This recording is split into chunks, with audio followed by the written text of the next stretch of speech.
We gamble with risk by allowing people to build and locate themselves in dangerous locations. We know what the risks are. We know how often these events will come through, such as floods, storm surges, bushfires, landslides. We understand the risks reasonably well these days, but we continue to allow this to occur. What we say is that, okay, we will provide immunity to, say, the 1 in 100 year event. And then we say, okay, we will try and gain economic benefits from development in that area. And we'll hope that the 1 in 100 year event doesn't come along for a long time. But it invariably does. And people suffer. Their homes get flooded, their homes get washed away. People are traumatized. Some people lose their lives, unfortunately.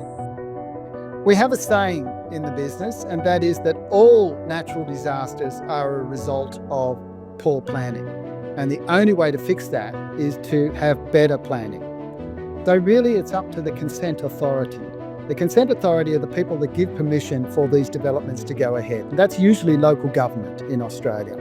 We can build in safe areas. We don't have to continue building in these really, really dangerous locations. That is, next to rivers, on floodplains, along coasts where storm surges are prone or coastal erosion is going to be occurring, or necessarily in areas where bushfires are going to occur. I know people want to live in those locations, but the reality is that these can be very, very dangerous.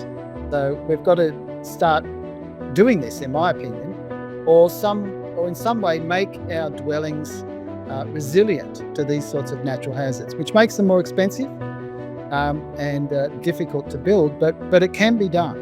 And also, the rest of the community has to pay for this, not necessarily for that building, but we pay for it through our insurance premium. Every time new assets are placed in the path of these hazards, the insurance industry says, well, look, we've got more potential losses here. So we have to put up our premiums in order to cover ourselves, because the consent authority is allowing more of these buildings to occur, more of these developments to occur.